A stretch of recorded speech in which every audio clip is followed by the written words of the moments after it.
जर तुम्हाला आनंदी राहायचे असेल, तर जीवनातील निर्णय तुमच्या परिस्थिती पाहून घ्या.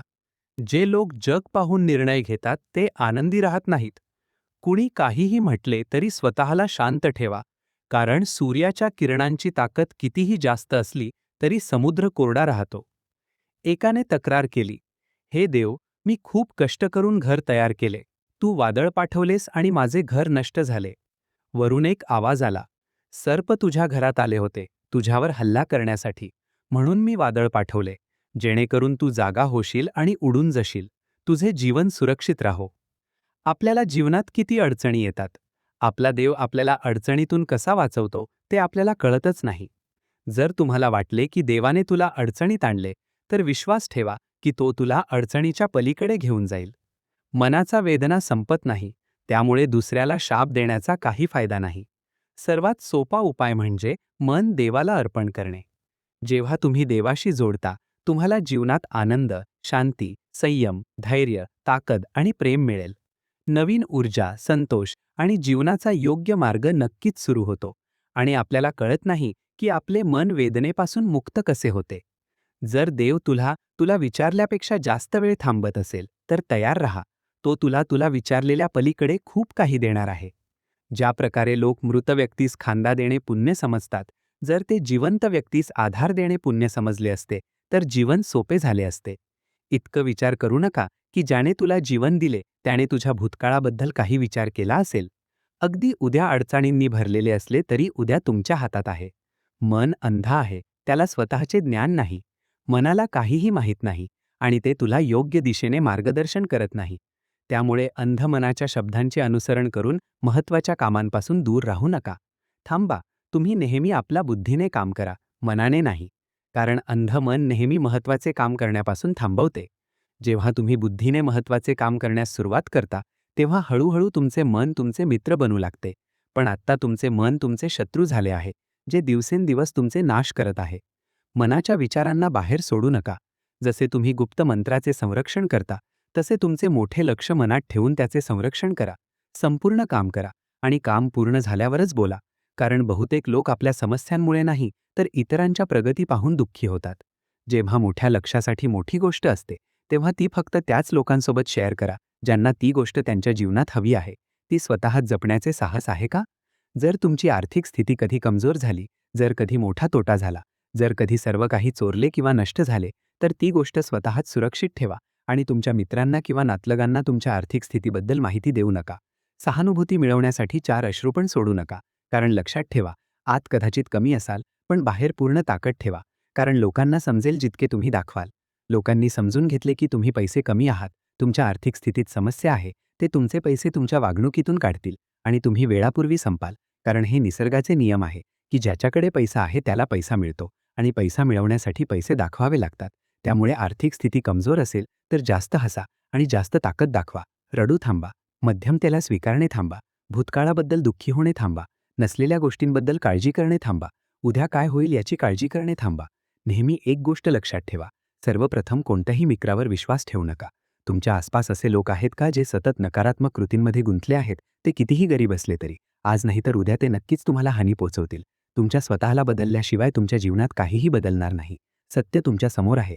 जे लोक उघडपणे बोलतात आणि राखतात ते लाखोपट चांगले आहेत त्यांच्यापेक्षा जे लोक तुमच्या समोर काहीतरी म्हणतात आणि मागे काहीतरी वेगळे करतात. कोणाच्याही वेदनेची समज घेण्यासाठी व्यक्तीच्या आत माणूस असणे आवश्यक आहे. कावळा कुंजीच्या आवाजाला दडपू शकतो, पण आवाज स्वतः उडतो. तसे टीका करणारा व्यक्ती सज्जन व्यक्ती बदनाम घडू शकतो, पण स्वतः सज्जन होऊ शकत नाही.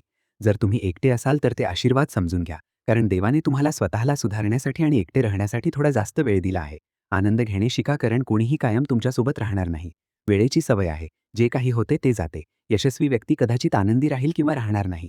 आनंदी व्यक्ती नक्कीच यशस्वी होते. कोणासोबत राहणे सर्वात मूल्यवान आहे. ती नाती जीवनातील सर्वात मोठे साध्य आहे. जेव्हा तुम्ही आनंदी असता देवाला विसरू नका आणि जेव्हा तुम्ही दुःखी असता देवावर विश्वास ठेवा. ज्यांना तुमच्या अस्तित्वाचे महत्त्व माहीत नाही त्यांना सोडणे चांगले आहे. जर जगात जीवनातील प्रत्येक काम मानवाने शक्य केले असते, तर मी अस्तित्वातच नसेन. जिथे तुमच्या रत्नांचा शेवट होतो तिथून माझे म्हणजे देवाचे काम सुरू होते. जे बालक खाईल, जे पेईल, जे परिधान करील ते बालक नाही तर त्याची आई आहे जी आपल्याला देण्याची काळजी घेते. अजून काय न देता येत नाही. देव स्वतः पाहतो. खोटेपणा आणि ढोंग कितीही वेगाने चालला तरी फक्त योग्य गोष्टच गंतव्यस्थानी पोहोचते. लोक रंग बदलतात, बासरी वाजवणारा बदलतो, वेळ मन बदलते. माणसाचे जीवन सुंदर नोकर आणि धोकादायक मालक आहे. माणसाचे जीवन फक्त त्याच्या कर्मांवर आहे. पण जसे एखाद्याचे कर्म होते तसे त्याचे जीवन होते. जे काही केले गेले आहे ते नक्कीच उघड येते, कारण एखाद्याचे कर्म कोणाच्या वैयक्तिक जीवनाचे नाहीत. जीवन खूप सुंदर आहे. कधी हसवते आणि कधी रडवते. पण जो जीवनाच्या गर्दीत आनंदी राहतो त्याचेच जीवन आहे. मान पुढे वाकवून हरल्यावर मिळवण्याचा आनंद काही वेगळाच आहे. रडताना हसण्याचा आनंद काही वेगळाच आहे. हरणे हे जीवनाचा भाग आहे, पण हरल्यावर जिंकण्याचा आनंद काही वेगळाच आहे. चांगले होण्यासाठी कोणाचे अनुकरण करावे लागते नाही. स्वतः इतके चांगले व्हा की लोक तुमचे अनुकरण करायला लागतील. जीवन एकदाच येते, चुकीचे आहे. मृत्यू एकदाच येते, जीवन दररोज येते. ज्या दिवशी तुम्ही स्वतःच्या हसण्याचे स्वामी बनता, कोणीही तुम्हाला रडवू शकत नाही. जर कोणी सांगितले तर द्या, जर विचारले तर द्या, कारण देवाने तुम्हाला मागण्यांमध्ये नाही तर देणाऱ्यांमध्ये ठेवले आहे. लक्षात ठेवा, चांगले दिवस पाहण्यासाठी वाईट दिवस सहन करावे लागतात. सर्वांना सेवा द्या, पण कुणाकडून अपेक्षा ठेवू नका, कारण फक्त देवच सेवेला खरी किंमत देतो. नेहमी लक्ष ठेवा, जे तुम्हाला मिळवायचे आहे त्यावर, जे हरवले त्यावर नाही. अन्न आणि पाण्यापेक्षा मोठा धर्म नाही आणि आईवडिलांपेक्षा मोठा देव नाही. हे जीवनाचे सर्वात मोठे गुरुमंत्र आहे. इतरांना सांगू नका की जर तुम्ही इतरांना जास्त सन्मान आणि वेळ दिला तर लोक तुम्हाला कष्टकरी समजायला लागतात. मागे तुमच्याबद्दल बोलले जात असल्यास घाबरू नका, कारण हे फक्त ज्यांच्याकडे बोलण्यास काहीतरी आहे त्यांच्या बाबतीत आहे. लक्षात ठेवा, यश कधीही मागण्याने मिळत नाही, तुम्हाला फक्त भिक्षा मिळते. यश मिळवण्यासाठी तुम्हाला स्वतः मेहनत करावी लागेल. लहान चुका टाळण्याचा प्रयत्न करा, कारण माणूस डोंगरांवर नाही तर लहान दगडांवर पाय घसरतो. तुमच्या चुका स्वीकारल्याशिवाय तुम्ही कधीही चांगले व्यक्ती होऊ शकणार नाही. देण्यास सुरुवात करा, कारण सन्मान आणि संपत्ती आपोआप येऊ लागतील. अहंकारात बुडलेला व्यक्ती स्वतःच्या चुका किंवा इतरांच्या चांगुलपणा पाहत नाही. जीवनात जितक्या कठीण परिस्थिती येतात तितकेच तुम्ही मजबूत होता, आणि जितके तुम्ही मजबूत होता तितके जीवन सोपे होते. हे जीवनाचे नियम आहे. लक्षात ठेवा, अपमानाचा बदला मार्फत घेता येत नाही, तो दुसऱ्या व्यक्तीपेक्षा अधिक यशस्वी होऊन घेतला जातो. जर तुम्ही वाईट करण्याचा विचार केला तर उद्या मार खाल. जर तुम्ही चांगले करण्याचा विचार केला तर आजच करा, फक्त करा. आपल्याबरोबर असताना फसवणाऱ्या व्यक्तीपेक्षा मोठा शत्रू नसतो, आणि आपल्यासमोर वाईट बोलणाऱ्या व्यक्तीपेक्षा मोठा मित्र नसतो. लक्षात ठेवा, जो व्यक्ती स्पष्ट बोलतो तो कठोर आहे, पण फसवणारा नाही. तुमच्या वाईट सवयी सोडा. जीवन जगण्यासाठी 2 मार्ग आहेत.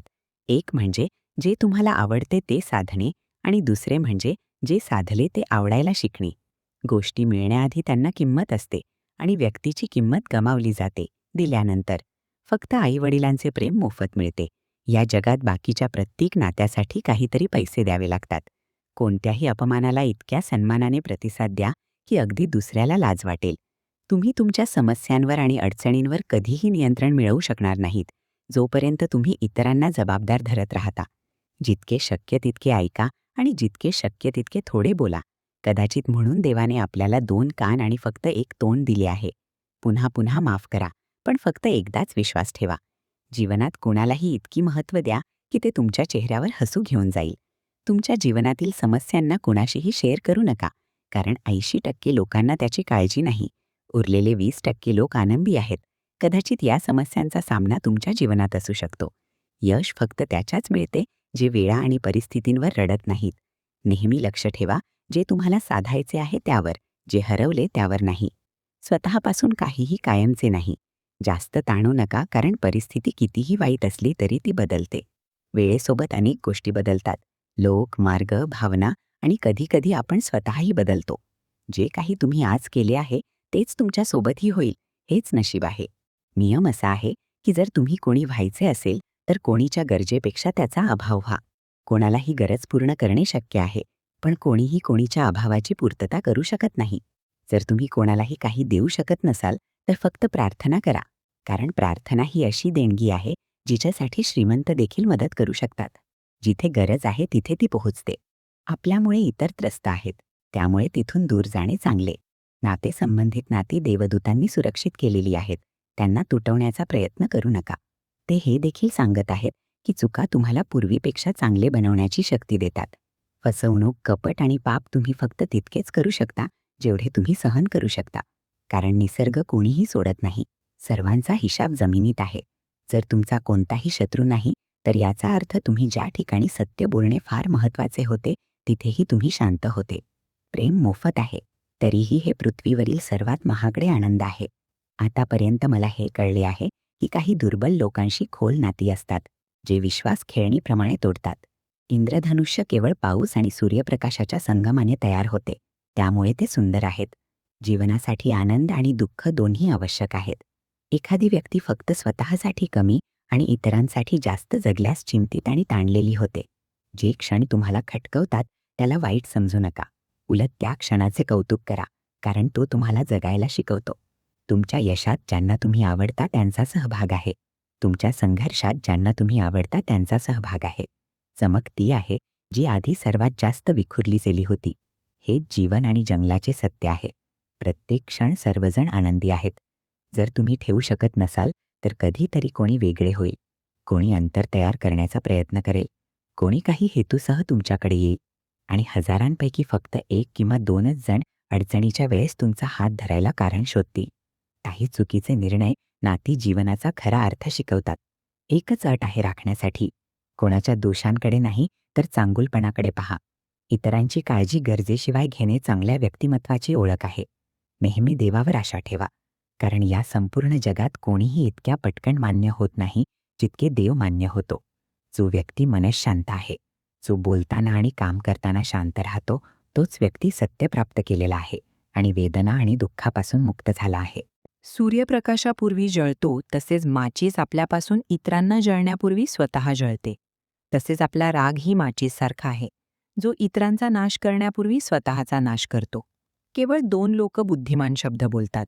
एक म्हणजे ज्याने वयाने जास्त अनुभव घेतला आहे आणि दुसरा म्हणजे ज्याने अतिशय लहान वयात वाईट काळ अनुभवला आहे. तुम्ही पाहिले आहे की या जगात उत्कटतेसारखा कोणताही आड नाही, मूर्खतेसारखा कोणताही फंदा नाही, द्वेषासारखा कोणताही शिकारी नाही आणि लोभासारखा कोणताही धार नाही. संख्या 36 नाही, फक्त 4 गोष्टी लागतात: चांगले वर्तन, स्पष्ट हेतू, चांगले हृदय आणि प्रामाणिकपणा. ज्या दिवशी तुम्हाला हे कळेल की या जगात तुमच्या व्यतिरिक्त कोणीच नाही, त्या दिवसापासून तुमचे खरे जीवन सुरू होते. अत्यधिक अपेक्षा थांबवा, मनाची शांती पुन्हा मिळेल. काही लोक नेहमी हसत राहतात, कारण त्यांना माहीत आहे की त्यांचे वेदना समजणार नाही. जरी तुम्ही तुमच्या हृदयाच्या भावना कोणाशी सांगितल्या, तरी तो फक्त त्या लोकाचा विरोध करेल जो इतरांचे हक्क आणि आनंद घेऊन जातो. त्यांचा आनंदाचा कालावधी खूपच कमी आहे. नाती टिकवण्यासाठी फक्त महाभारत फसवणूक आणि कपटी लेखन आहे. नेहमी जे योग्य आहे तेच काम करा, जे सोपे आहे किंवा नाही. जवळीक आणि गरिबी शिकवलेल्या धड्यामुळे व्यक्ती आतून बदलते. जसे तुम्ही बोलताना ऐकता तसे ऐका. देवाला तुमचा जवळचा मित्र बनवा, कारण देवच एकटा आहे. कोणीतरी आहे जो संपूर्ण जग तुम्हाला सोडून गेले तरी आपल्याला आधार देतो. अशा लोकांशी मैत्री राखा जे तुम्हाला चांगले करण्यासाठी प्रेरणा देतात, जे तुम्हाला त्यांचे उत्तर मानतात आणि काळजी घेतात, जे तुम्हाला स्वतःसारखे मानतात आणि घरासारखे वाटते. लोक मिळवा जे तुमची मदत करतील आणि समजतील. मृत्यूच्या वेळेस कोणीही तुमचं ऐकणार नाही. फक्त कर्माची गती ठरवेल की तुम्ही कोणत्या दिशेला ओढले जाल. माणूस जीवनाच्या आव्हानांपासून पळून जाऊ नये आणि नशीब किंवा देवाची इच्छासारख्या कारणांचा वापर करू नये. तुमचा योग्य वेळ येईपर्यंत चालत राहा. माणसाचा सर्वोत्तम मित्र म्हणजे स्वतःचे मन आणि आत्मा, जे चांगल्या गोष्टींचं कौतुक करतात आणि वाईट गोष्टींवर कपट करतात. तुम्ही हात रिकामे घेऊन आलो आहात आणि हात रिकामेच जाल. आज तुमचं जे आहे ते उद्या तुमचं राहणार नाही, ते दुसऱ्याचे होईल. त्यामुळे जे काही करता ते देवाला अर्पण करत राहा. आरोग्य हे सर्वात मोठं देण आहे. समाधान हे सर्वात मोठं संपत्ती आहे. निष्ठा हे सर्वात मोठं नातं आहे. तुम्ही फसवलात तर तुम्हाला फसवलं जाईल. आज नाही तर उद्या मिळेल. सत्यासह जीवन जगत राहा. तुम्हाला प्रत्येक क्षण शांती मिळेल. उपवास नेहमी अन्नाबद्दल का असावा? लोभ, द्वेष, तिरस्कार, राग आणि अशुद्ध विचार देखील असावेत का? मनाची निर्धार शक्ती आणि शरीराची धैर्य जर कोणत्याही कामात पूर्ण गुंतवली तर यश निश्चित मिळते. कर्म ही नशिबाच्या दारावर डोकं मारण्यापेक्षा श्रेष्ठ आहे. वादळ तयार करा. दरवाजे आपोआप उघडतील. रागाच्या अवस्थेत गोंधळ निर्माण होतो. गोंधळ बुद्धी नष्ट करतो. बुद्धी नष्ट होताच व्यक्ती कोसळतो. पाणी संस्कार सोडल्यास नाश होतो. बोलणे संस्कार सोडल्यास नाश होतो. कोणी फसवणे म्हणजे कर्ज, जे तुम्हाला नक्कीच कधी ना कधी परत मिळेल.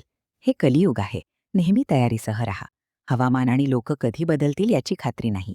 देव म्हणतो, जर तुम्ही माझ्याकडे पाहाल तर मीही तुमच्याकडे पाहीन. ज्या भावना तुम्ही मला आठवता त्याच भावना घेऊन मी तुमच्याकडे येईन.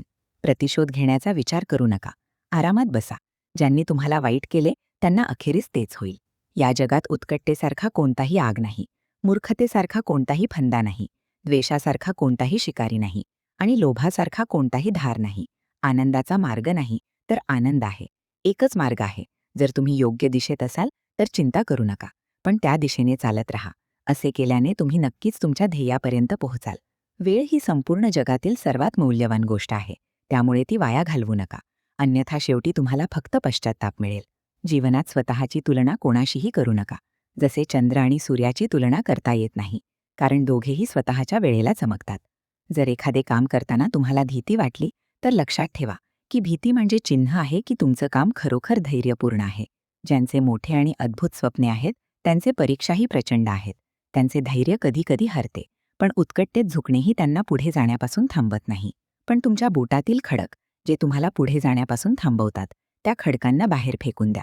फक्त मृत माशा पाण्याचा प्रवाह चालवतो, जिवंत माशा स्वतःचा मार्ग तयार करतो. तुमच्या आत्म्याला सांगा की तुमची समस्या किती मोठी आहे. मला तुमची समस्या सांगा.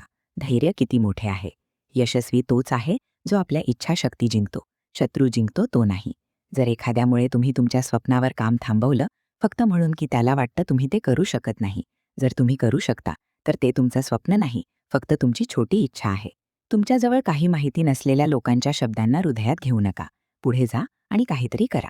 जीवनात चांगले लोक शोधू नका, पण स्वतः चांगले व्हा. जर तुम्ही उडू शकत नसाल तर धावा. जर तुम्ही धावू शकत नसाल तर चालत जा. जर तुम्ही चालू शकत नसाल तर सरकत चला, पण नेहमी पुढे जात राहा. एकदा गुरूंनी आपल्या शिष्यास विचारले, तुम्हाला माहीत आहे का की आपल्या आत एक मोठे रहस्य आहे? युद्ध सतत चालते. जेव्हा सर्व शिष्य शांत राहिले तेव्हा गुरुजी म्हणाले की प्रत्यक्षात आपल्या आत 2 लांडग्याने एक मोठा संघर्ष आहे. एक काळा लांडगा जो राग, ईर्षा, अहंकार, दुःख, अपशब्द, लोभ, चोरी आणि खोटेपणाची भाषा बोलतो, आणि दुसरा पांढरा लांडगा जो आनंद, प्रेम, दयाळुता, विचार आणि सद्भावना बोलतो. या संघर्षाच्या गोंधळात आपण आधीच असलेल्या मानसिक शांती विसरतो आणि ती कुठेतरी शोधण्याचा प्रयत्न करतो. गुरु म्हणाले की या संघर्षाच्या गोंधळातून आपल्यापैकी कोणीही सुटलेले नाही. हा संघर्ष माझ्या आत चालतो आणि तुमच्या आतही. शिष्यांनी गुरूंचं लक्षपूर्वक ऐकले आणि विचारले, गुरुजी या संघर्षात कोणी जिंकेल? गुरुजी म्हणाले, फक्त त्याच लांडग्याला जिंकता येईल ज्याला तुम्ही अन्न द्याल. अन्न देणे म्हणजे आपण त्या लांडग्याच्या शब्दांकडे लक्ष देण्याची शक्ती ठेवतो ज्याला आपण अन्न देतो. जर तुम्ही लक्ष दिले तर ते मोठे आणि मजबूत होईल. त्यामुळे रागापेक्षा नेहमी दया, लोभापेक्षा उदारता, चिंताआधी शांतता आणि ईर्ष्याआधी सद्भावना निवडावी. असे केल्याने आपले मन आपोआप आनंदी होऊ लागते. जसे शरीराला विश्रांती दिल्यास ते स्वतः बरे होऊ लागते, तसेच जेव्हा मन गोंधळापासून विश्रांती मिळते ते स्वतः शुद्ध होते. त्यामुळे मित्रांनो, या व्हिडिओत मला आशा आहे की तुम्हाला खूप काही शिकायला मिळेल. तोपर्यंत आपण नवीन व्हिडिओसह भेटू.